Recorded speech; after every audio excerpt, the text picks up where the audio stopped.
Abre sua Bíblia comigo, por favor, na Epístola do Apóstolo Tiago, capítulo de número 4. Epístola do Apóstolo Tiago, capítulo de número 4. Diz aí para o irmão que está do seu lado: que bom que você veio. Isso. Versículo de número 8.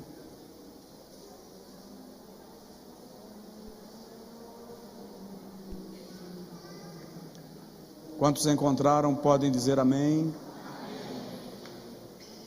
Quantos encontraram e podem dizer amém? Saiu um amém fraco. Diz assim: chegai-vos, pois, a Deus, e Ele se chegará a vós. Limpai as mãos, pecadores, e vós de espírito vacilante, purificai os vossos corações. Quantos dizem amém? Coloque a mão no peito, por gentileza, e diga comigo: Senhor Jesus, fala com a gente. Amém. Podem sentar, amados, em nome do Senhor.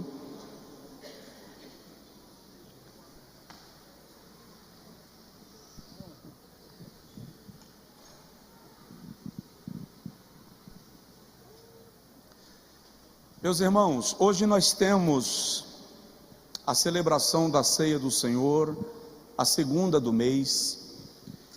Desde o mês de novembro, no meu coração nasceu o desejo de termos uma segunda celebração da ceia do Senhor todos os meses. Eu estive em viagem esse final de semana, porque tinha um compromisso no distrito do Algarve, em Portugal, numa cidade chamada Quarteira. Deus fez coisas extraordinárias, foi lindo demais, e por alguma razão eu fui acometido de uma crise renal, cólica renal. Desde a quinta-feira, passei todo o final de semana com ela me castigando muito. Cheguei de viagem já na noite passada, por volta das 23 horas, ainda com muita cólica. Graças a Deus, hoje amanheci sem ela, e ela não voltou, não senti mais nada, graças a Deus. Eu estou dizendo que até parece uma perturbação maligna, sabe? Alguma coisa que Deus muitas vezes tem a realizar e você passa por uma bigorna para cumprir um propósito. Depois a gente averigua, mas estou bem, graças a Deus, apenas o cansaço que é natural. O meu desejo nesta noite é falar com os irmãos sobre como achegar-se a Deus em tempos de crise. Como achegar-se a Deus em tempos de crise. Tiago escreve sobre este cenário, e é isto que eu quero compartilhar com os irmãos. Na semana que vem, se o Senhor nos permitir, eu quero iniciar aqui uma série de mensagens sobre avivamento. Eu disse aos irmãos que outro dia eu estava pregando numa igreja e percebi que quando eu falei sobre ser batizado com o Espírito Santo, claramente as pessoas não sabiam do que eu estava falando. E aquilo me constrangeu. E quando eu fui analisar, percebi que as igrejas já não falam, as igrejas aspas, muitos pregadores já não falam sobre doutrinas fundamentais da nossa fé. Nós estamos tão atraídos pelo vai dar certo, nós estamos tão atraídos pela promoção terrena, que estamos ignorando o que é essencial para a igreja, que é o poder do Espírito Santo operando em nós. Então nós vamos falar um pouco sobre isso. Hoje eu quero falar sobre como achegar-se a Deus em tempos de crise, mesmo porque todo mundo sabe o que é crise. Se não numa área, em outra. Todos têm as suas crises pessoais, familiares, e muitas vezes o que a gente precisa é de um direcionamento, porque quando a crise vem, de alguma forma a visão fica embaçada, fica cinzenta, e naturalmente nós que fomos vitimados pela teologia de Elifas, falei sobre ele aqui terça-feira passada. Sempre que nós temos uma crise, a primeira pergunta que nós fazemos a Deus é: onde eu errei? Como se todas as crises fossem resultado de um pecado cometido, de uma insatisfação de Deus conosco. E eu quero apresentar a você que crise é o hiato entre o sonho e a realização.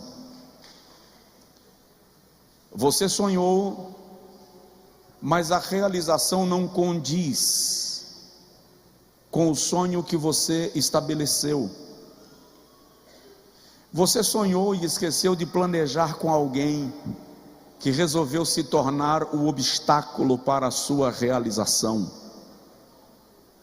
Crise é o desencontro entre o almejado e o alcançado. Crise é o desencontro entre o almejado e o alcançado. Desejei uma laranja, me encontrei com uma abelha e ela me ferroou. É uma crise. A crise é a projeção distante da realidade. Você construiu o projeto, mentalizou, mas a realidade não coincide com aquilo que foi mentalizado. É um momento angustiante, é um momento aflitivo, que pode atingir apenas uma pessoa ou um grupo de pessoas. A crise pode ser rápida, curta ou prolongada.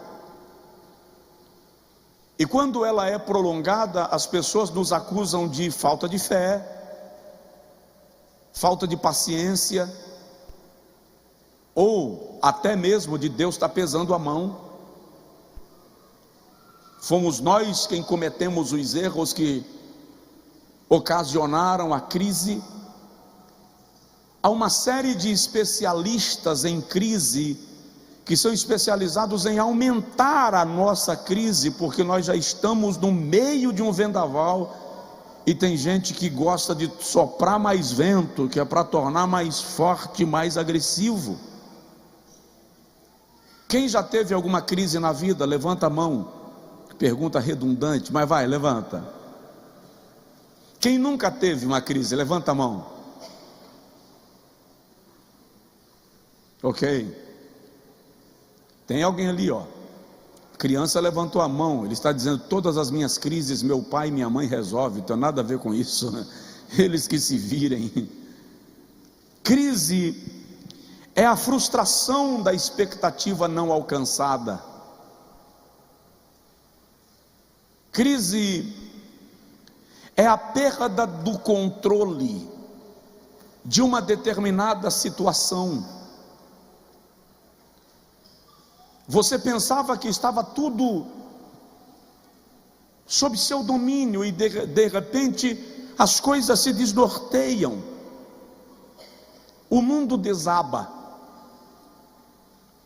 Jó capítulo 1, versículo 1 e 2 apresenta para nós um Jó com a vida tão perfeita que Deus diz que ele tem uma vida integral, reta, íntegra e temente. Dos versículos 3 ao versículo 11 aproximadamente, nós encontramos Satanás gerenciando circunstâncias para desencadear uma crise na vida de Jó. E de repente, do versículo 13 e 14 a seguir, a vida de Jó desaba. Tudo vai mal. Uma crise irrompe quando não se está sendo esperada, até porque se fosse esperada não seria uma crise, estaria dentro do planejamento. Ela vem de onde você menos imagina que ela poderá vir. O vocábulo crise do latim é crisis, e fala de mudança repentina do ambiente, ruptura da estrutura, mudança súbita. Boa parte de nós tem muita dificuldade de manter o fervor, a paixão espiritual, quando está em crise. Muitos abandonam a igreja, abdicam da fé, alguns abandonam a família, alguns se abandonam. Há quem opte por desafiar Deus, como se Deus estivesse à mercê da crise, como se Deus estivesse na circunstância da crise. Se blasfema, se murmura. E é interessante observar que os homens de Deus da Bíblia tiveram as suas crises. Por exemplo, Eliseu teve uma crise de saúde e morreu. A Bíblia diz no segundo livro dos Reis, capítulo 13, que Eliseu esteve doente da enfermidade a que veio falecer, veio a morrer. Esses dias um desavisado numa live disse assim: esses pastores não têm fé, eles falam de cura, isso querendo me desestabilizar, né? Mas não consegue nem se livrar do óculos que usa. Se Deus curasse de verdade, ele não precisava usar óculos. Aí eu disse: vai caçar o que fazer, você não tem, vem para cá para minha sala me pirraçar. Vai à casa, se estiver limpa, suja, que é para varrer de novo. Eliseu teve uma crise de enfermidade. Israel, a nação de Deus, teve uma crise de fome.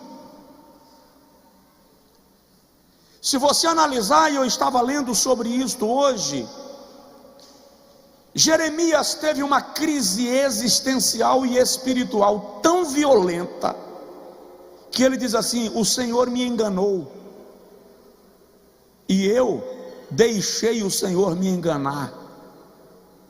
Isso está lá no capítulo de número 20, versículo 7 de Jeremias, até o versículo 13. O Senhor mandou eu profetizar, a profecia não se cumpriu ainda, e o povo está dizendo que eu falei da minha própria boca.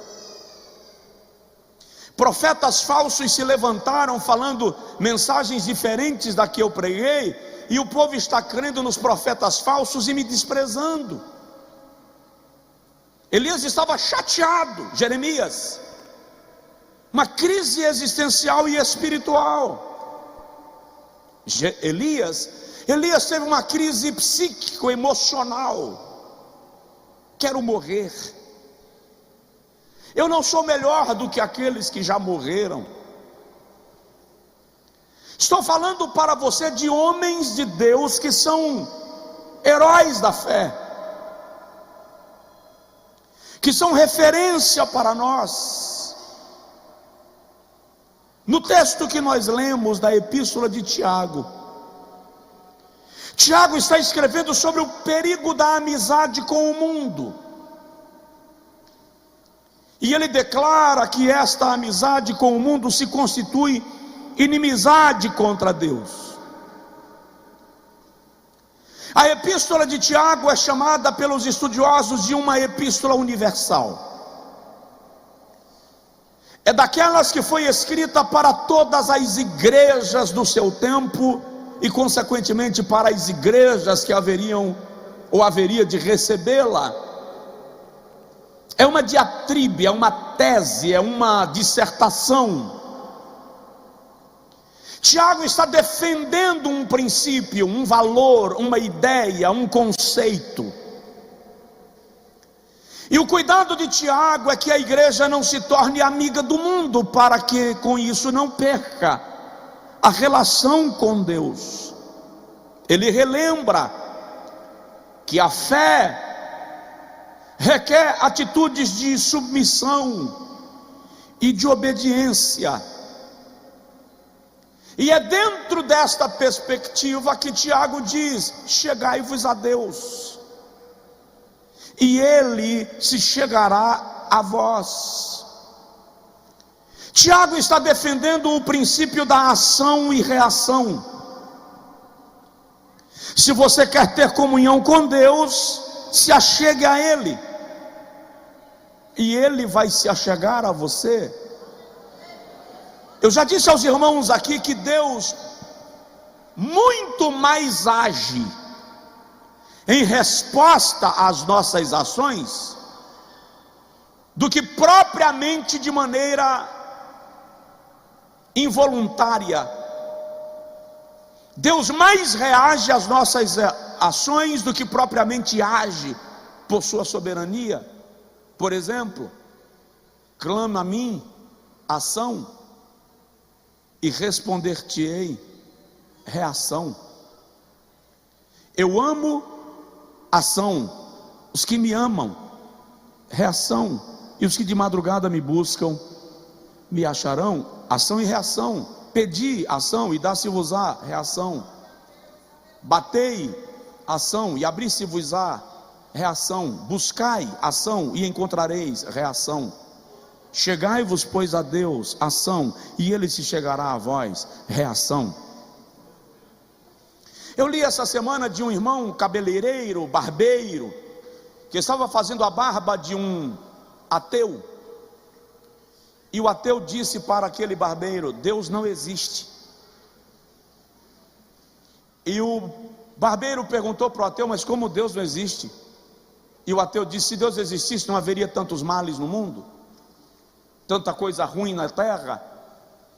E quando ele estava terminando de fazer a barba do ateu, foi chegando a ele um rapaz com a cabeleira bem grande e a barba bem espessa, por fazer, largada.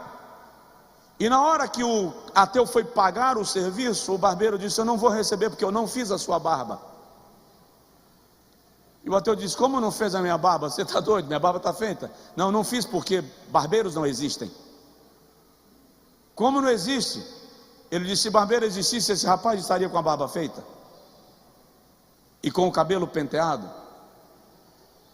Por que ele não está? E o ateu disse: porque ele não procurou um cabeleireiro, ele não procurou um barbeiro. O irmão disse: exatamente assim com relação a Deus. Se as pessoas estão com as suas vidas destruídas, não culpe Deus, culpe aqueles que não o buscam. Se você não busca o Senhor, se você não se aproxima dele, você vai continuar vivendo uma vida meramente religiosa, mas sem a profundidade da experiência que ele deseja revelar e manifestar na sua vida. Você me entendeu? Diga amém. Mas pastor, se eu estou em crise, o que eu devo fazer para sentir a presença de Deus? Para manter a minha comunhão com Deus? Quais são os mecanismos que eu devo desenvolver? Vamos entender apenas 4 ou 5, porque eu quero celebrar a ceia com vocês. Como eu posso me aproximar de Deus nos meus momentos de crise, primeiro, pelo poder do serviço. Diga comigo, pelo poder do serviço. Olhe para a pessoa do seu lado e diga para ele: servir dá poder. As pessoas pensam que poder nós temos quando somos servidos. Jesus nos ensina que no reino de Deus o maior será menor. Quando nós entramos em crise, nós abrimos mão dos cargos, renuncia ao cargo, abandona o ministério, não vou pregar mais, não quero mais servir a Deus, estou com vergonha de ir para a igreja, porque nós estamos em crise. A sensação que temos quando a crise bate e nos abate é que todo mundo está sabendo do nosso problema e está olhando para nós de maneira atravessada.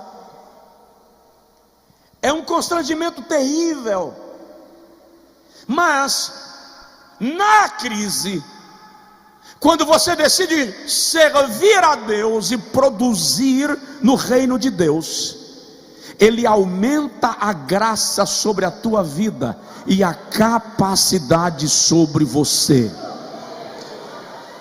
Eu e você temos que entender que a posição mais honrosa que nós iremos ocupar no reino de Deus é a posição de servos. Não é por acaso que quase todas as vezes que Paulo se apresenta nas suas cartas, ele começa dizendo: Paulo, servo do Senhor Jesus Cristo. Tiago, no capítulo 1, versículo 1, se apresenta e diz: Tiago, servo de Deus e do Senhor Jesus Cristo. Todos eles se apaixonavam pela ideia de servir, pelo conceito de serviço. Jó, no capítulo de número 2, versículo de número 3, Satanás reconhece que Jó é servo de Deus. Porventura Jó serve ao Senhor debalde? O Senhor vai e diz: tu vistes que sem causa levantastes a tua mão contra o meu servo Jó. No Evangelho segundo João, capítulo de número 13, versículo de número 1 a seguir, Jesus está na casa para um jantar, uma refeição, e era normal que o anfitrião de um evento, de uma cerimônia, tivesse um servo para lavar os pés dos convidados. Quando Jesus chega, ele pega a bacia, cinge a cintura, e agora Jesus agacha e começa a lavar os pés dos apóstolos. Quando Jesus chegou perto de Pedro, Pedro disse assim: o Senhor não vai me lavar os pés de jeito nenhum. Jesus disse: Pedro, se eu não te lavar os pés, tu não tens parte comigo. Pedro então disse: assim é assim, o Senhor pode dar banho.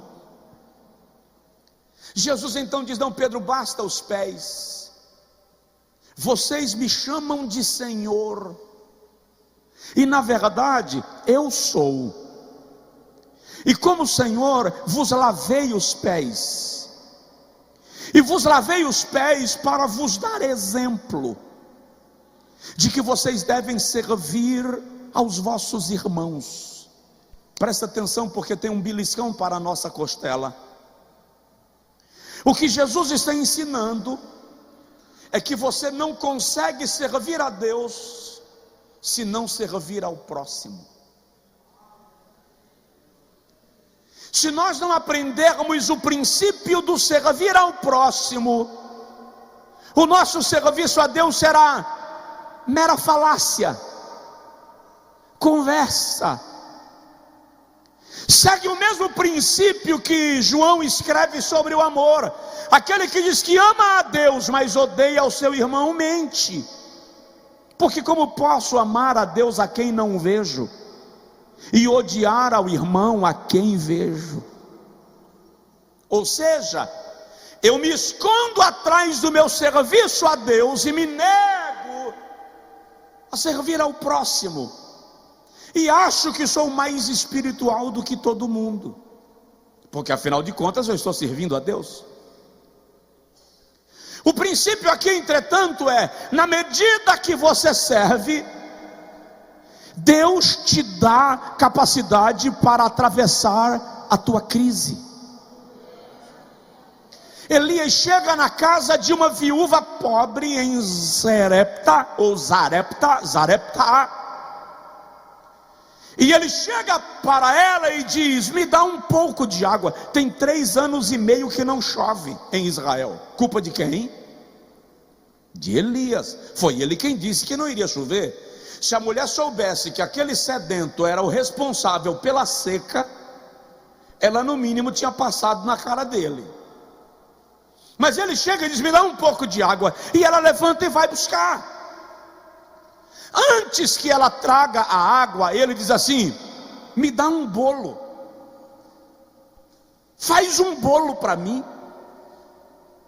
A mulher diz assim: ah, meu senhor, eu estou catando os últimos gravetos para fazer o último bolo, para que eu e meu filho comamos e morramos, porque eu só tenho um resto de farinha na panela e um resto de azeite na botija. Fala a verdade, tem 3 anos e meio sem chover, só tem um pouco de azeite na panela e um pouco de azeite na botija. Chega um estranho e manda você fazer o último bolo para ele. Quem faria? Levanta a mão. Isso. É por isso que a Bíblia manda ser como criança. Eu posso até abrir mão do meu bolo, mas do bolo do meu filho? Porque ela diz: para que eu e meu filho comamos e morramos. Mas é incrível que ela vai e faz o bolo e traz para o profeta. E eu fico imaginando o olho do menino, porque as crianças não têm obrigação de ter a fé que os pais têm. Eu fico imaginando o olho da criança, olhando para o bolo dele, dizendo: lá se foi meu bolo. Enquanto Elias come, ele mesmo olha para ela e diz: vai e faz o bolo para ti e teu filho. Ela diz: não, o senhor não entendeu. Eu usei o resto da farinha e o resto do azeite. Elias diz: mas assim diz o Senhor, que a farinha da panela não acabará e o azeite da botija não secará, até que venha a chuva sobre a terra.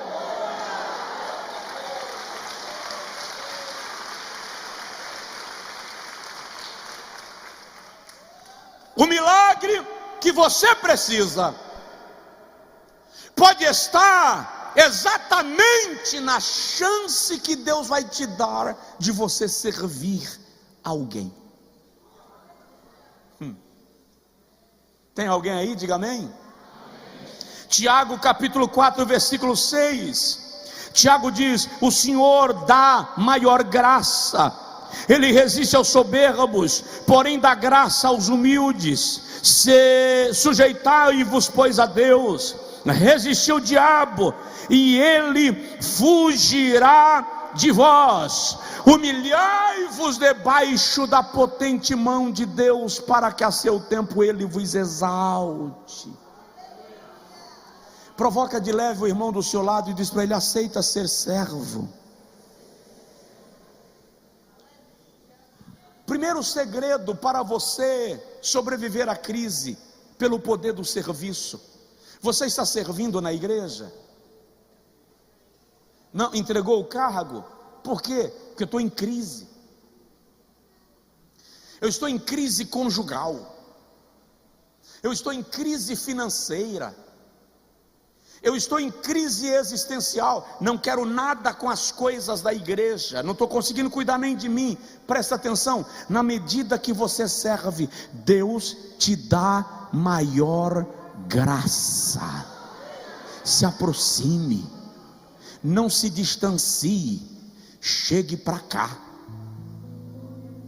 Segundo, se você quer se aproximar de Deus em tempos de crise, continue dirigindo.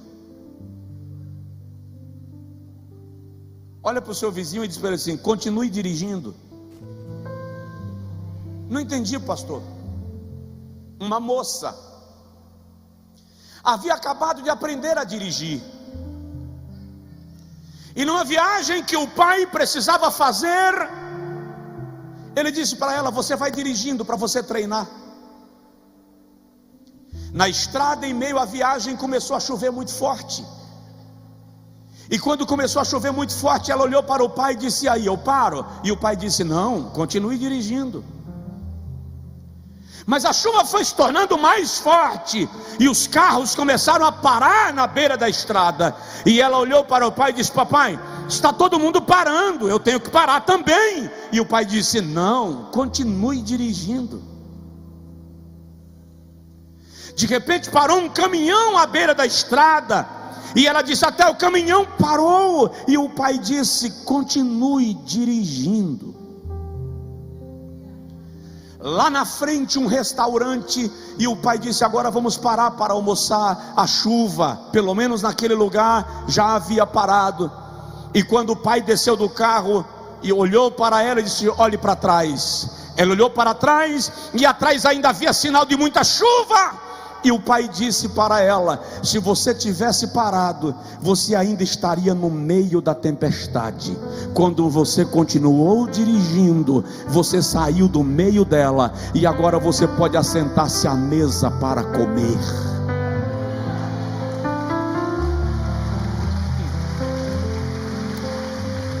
O que o pai está dizendo para você agora, que está no meio da tempestade, é: continue dirigindo. Dá uma sacudidela no seu vizinho e diz para ele: não pare, não pare, continue dirigindo. Todos os grandes homens de Deus, cujos nomes estão registrados na história sagrada, tiveram crises, caíram e levantaram, choraram, sofreram, quiseram a morte, mas para todos eles a ordem de Deus foi: levanta. Moisés pergunta para Deus: o que é que eu faço? Atrás vem Faraó. Jeová diz: manda o povo marchar. Mas marchar para onde? Fere as águas. A ordem de Deus para a sua vida é: continue dirigindo, não pare, avance. Ainda que você vá devagar, ainda que você não possa ir em alta velocidade, continue. Continue. Aleluia. Terceiro, como me aproximo de Deus em tempo de crise? Pelo poder do perdão. Não existe sobrevivência à crise sem a disposição de perdoar. Ruth Graham, esposa do famoso evangelista Billy Graham, disse uma certa feita que casamento é a união de dois corações dispostos a perdoar. Igreja, eu diria, é o encontro de pessoas dispostas a perdoar. Relacionamentos é a aliança entre pessoas dispostas a perdoar. No Evangelho segundo Mateus, capítulo de número 11, versículo de número 25 e 26, o Senhor Jesus diz assim, Mateus 11, 20, Marcos 11, 25 e 26, o Senhor Jesus diz assim: quando estiverdes orando, perdoai Se tendes alguma coisa contra alguém, para que o vosso Pai que está no céu vos perdoe também as vossas ofensas. Olha a notícia dura. Mas se vós não perdoardes, também vosso Pai que está no céu não vos perdoará as vossas ofensas. Não existe condição de sobreviver à crise sem perdão, porque muitas vezes a crise é exatamente a falta do perdão. É a raiz da amargura encravada no solo da alma. Tudo bem, existem alguns mitos sobre perdão, eu queria desfazê-los. Quer um exemplo? Perdoar é esquecer. Não. Pelo menos não necessariamente. Quem perdoa não sofre de amnésia. Quem perdoa só decide não fazer daquilo o tema do seu dia a dia. Não faz daquilo o alimento diário. Um outro mito: perdoa uma vez. Cada ofensa dá para ser perdoada uma vez. Aí um dia alguém chegou para Jesus e disse: Senhor, quantas vezes devo perdoar o meu irmão? Jesus disse: 70 vezes 7. Não é que você vai se fazer de saco de pancada para alguém continuar te batendo todo dia. Mas quantas vezes a mágoa quiser sobressair, você declarará para ela que o perdão já foi selado, que o perdão já foi liberado, que o perdão já foi concedido. Um outro mito sobre o perdão é quando dizem que pessoas que insistem no erro não merecem perdão. Eu preciso te dizer, pessoas que insistem no erro terão as suas consequências. Mas o perdão é um ato que você libera, porque Cristo é o teu modelo. Quando você perdoa, Deus aumenta a graça sobre a sua vida. Deus te dá força para atravessar a adversidade. A mágoa não se tornará um fardo a ser carregado. O Senhor te tornará mais leve para transportar aquilo que você precisa levar até o outro lado, para levar a tua cruz. Você vai se manter perto de Deus pelo poder do perdão. Um outro mito sobre perdão é quando alguém diz que perdoar significa ser amigo de quem me ofendeu. Eu posso perdoar e manter uma linha de distância de segurança, porque perdoar é uma coisa, reconstruir a confiança é outra. Não preciso me expor a apanhar de novo, mas não preciso viajar sangrando. O Senhor tem cura para nós. Como vou me aproximar de Deus em tempo de crise? Pelo poder do perdão. Mas eu só perdoo se Ele me pedir desculpa. Presta atenção, tem gente que te magoa e não pede desculpa. Não dependa disso, apenas perdoe. Uma certa feita alguém disse: se eu perdoar, Deus não vai agir com justiça. Isso não confunda o perdão com a vingança. Eu estava orando uma certa feita sobre uma injustiça que sofri, violenta, e eu disse a Deus: o Senhor não vai agir com justiça, o Senhor não vai responder. E o Senhor falou comigo: se eu fizer o que você quer, não será a minha justiça, será a sua vingança. Perdoe. Perdoe independente de que alguém lhe peça perdão. O perdão vai te levar para mais perto de Deus. Terceiro lugar, já caminhando para concluir, como achegar-se a Deus em tempo de crise? Pelo poder da adoração. Eu vou repetir: pelo poder da adoração.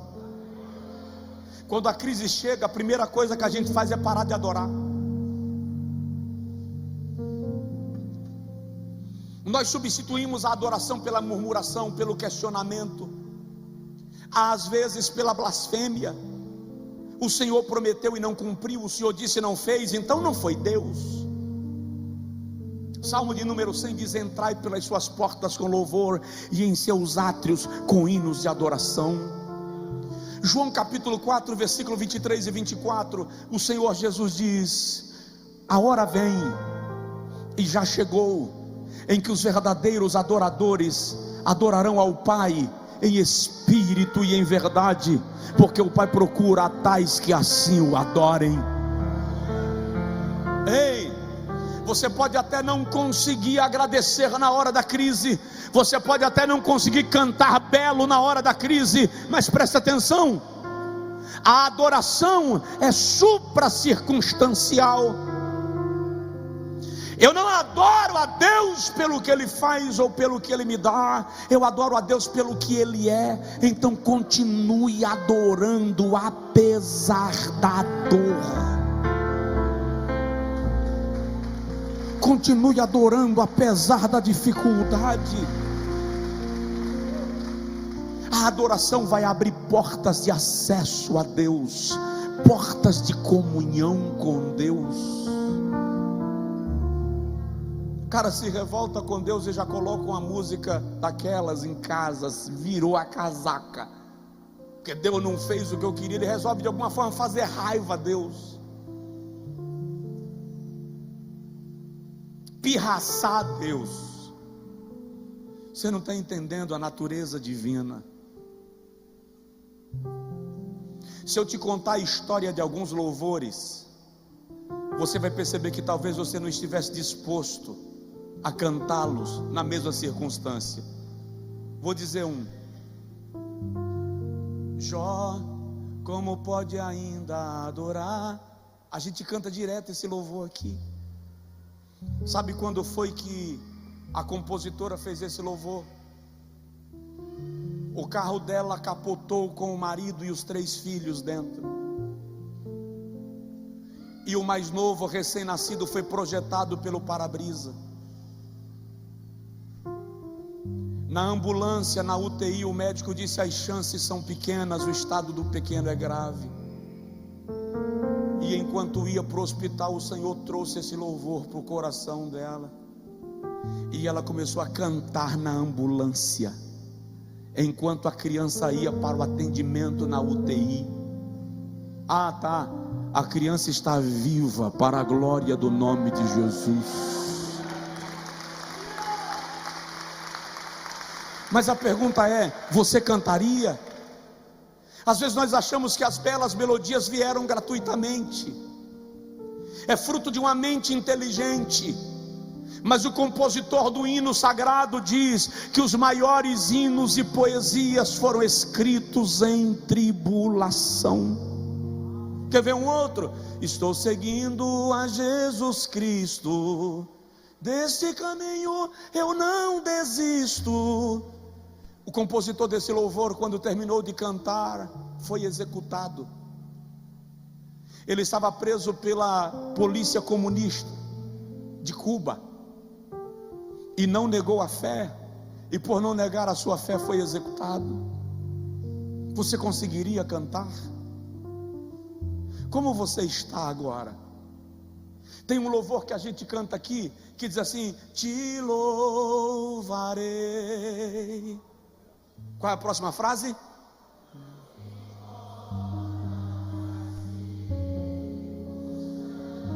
Mas é sério? Presta atenção na frase. Presta atenção. Presta atenção na frase. Não, essa não. Presta atenção na frase. Te louvarei. Olha a frase. Olha a frase. Não importam as circunstâncias. Sério? Sério? Sério? Com qualquer circunstância você resolve que não vai para a igreja. Com qualquer circunstância você resolve que Deus lhe abandonou. Mas quando você chega aqui que está tudo bem, você diz: louvarei, não importa as circunstâncias, porque as circunstâncias que estão em nossa mente são a geladeira cheia, o dinheiro na conta, o carro abastecido, os negócios todos fluindo. E quando as circunstâncias são a geladeira vazia, e a falta de dinheiro, e a enfermidade, e às vezes está doendo, e Deus está olhando para você e dizendo: me adora, porque quanto mais espremido você está sendo, mais essencial é o que eu estou extraindo de você. Você não toma suco sem que a laranja seja esmagada. Você não come omelete sem que o ovo seja batido. Você não se assenta na cadeira sem que o ferro seja fundido para ganhar o formato necessário. Preste atenção, tudo aquilo que se torna útil precisa passar por um processo para se tornar útil. Se Deus está te fazendo passar por um processo, é porque Ele quer te fazer útil para a vida de alguém e para o seu reino.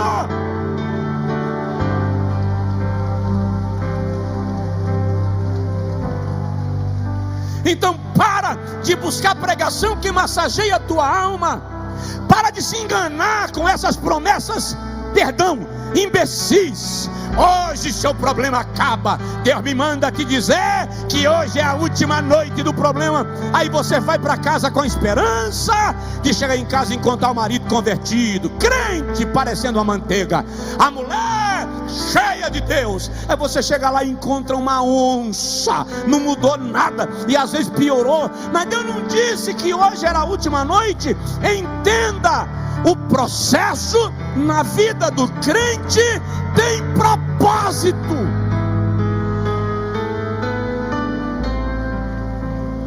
E o processo só termina quando o propósito é alcançado.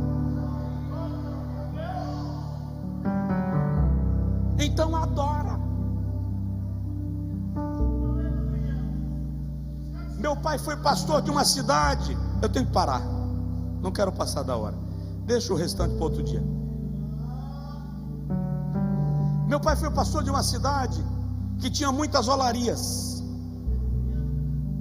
E quando eu era menino, minha mãe se via doida, tadinha, porque eu vinha da escola e eu passava na olaria. E o oleiro cavava lá no quintal um bocado de buraco, e ele fazia os montes de terra, de barro, e enchia de água para amolecer o barro. E aí quando eu e os colegas chegavam, ele dizia assim: quem quer brincar de pisar em barro?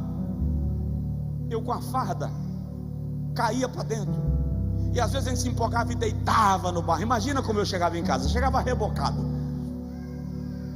Na verdade o oleiro se utilizava da gente para agilizar o processo de amassar o barro que ele ia ter que fazer sozinho. Fui embora, os anos se passaram. Há cerca de 5 ou 6 anos atrás, eu fui convidado para ir num culto na igreja onde meu pai pastoreou. E eu fui. E para rever alguns amigos de adolescência, eu fui mais cedo. Acabei lembrando da olaria e disse: vou lá. Perguntei se estava no mesmo lugar, e estava no mesmo lugar. Fui lá. O oleiro já velho, já está idoso, mas continua trabalhando. Só faz um vaso aqui e outro acolá, mas para não desaprender, como ele disse, para não enferrujar. E eu falei com ele: eu tenho uma curiosidade que eu queria que o senhor me dissesse. Disse: qual é? Quando o senhor coloca o vaso lá dentro da fornalha, como é que o senhor sabe que já ficou bom? Porque se passar do ponto, vira cinza, trinca. Se tirar antes, o barro está cru, não resiste ser utilizado. Ele disse: é fácil, vem que eu vou te mostrar. Estou com um vaso agora no forno. E chegou lá, ele pegou pela corda e levantou a tampa lá da fornalha, onde ele prepara o vaso, e puxou com um instrumento. Ele puxou o vaso e pegou um instrumento de metal. E quando ele pegou o instrumento de metal, as irmãs que organizaram a mesa vão me... Ele pegou o instrumento de metal, e com o instrumento de metal ele bateu dentro do vaso, na borda do vaso, por dentro. E quando ele bateu, deu um pequeno eco no interior do vaso. E ele disse: esse ainda não está bom. Mas como é que o senhor sabe? Ele disse: porque quando eu bato e o eco é curto, ou a pancada é fofa, não tem resposta interna, é porque o barro ainda está cru. Mas quando eu bato lá dentro e a pancada que eu dou responde no fundo do vaso, tem eco, já está bom. Quando eu saí da olaria, alguém pensou que eu ia quebrar esse vaso, eu garanto. Pensou ou não pensou? Confessa aí. Quando eu saí da olaria, na calçada da casa daquele senhor, eu disse: entendi, Jeová. Todo processo, toda luta, toda provação tem dia de alívio. Tem ou não tem? Tem aquele dia que Deus diz assim: dá alívio para ele. Calma, hoje é um dia tranquilo. Na verdade, esse é o dia que Deus te tirou da fornalha. E Ele vai bater na borda. Vai bater na borda para ver se tem eco, para ver se lá dentro tem louvor. Aí quando Jeová bate lá dentro, você murmura, você reclama: não aguento mais, parece que Deus não está vendo, ai que miséria essa vida. Jeová diz: está cru, volta para o forno. Então da próxima vez que Deus te tirar da fornalha e você sentir aquele dia de alívio, você começa a cantar e dizer: te louvarei.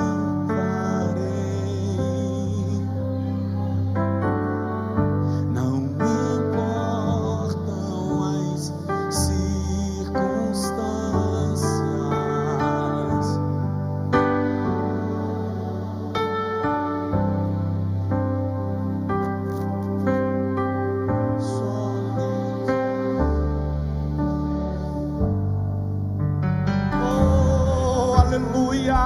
Eu não sei qual é o processo que você está passando,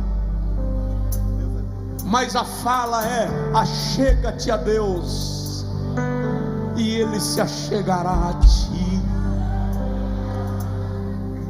Ainda que doa, adore, sirva, continue desenvolvendo o ministério que o Senhor colocou em tuas mãos.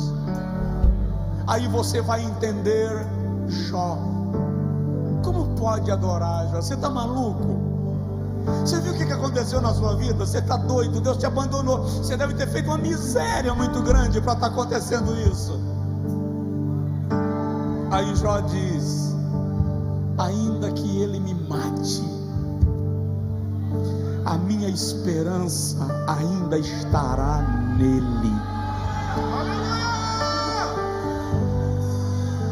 Eu acho que Jó é o homem que mais confundiu o diabo na Bíblia. Satanás está meio atordoado até hoje, sem entender que loucura foi aquela. Bildade chegou para Jó e fez assim: seus filhos eram os miseráveis, os pecadores, por isso que Deus matou. Aí Jó diz assim: eu sei de uma coisa que tu não sabe, Bildade. Sabe de que, Jó? Na situação que você está, o que você ainda sabe? Eu sei que o meu Redentor vive, e um dia ele se levantará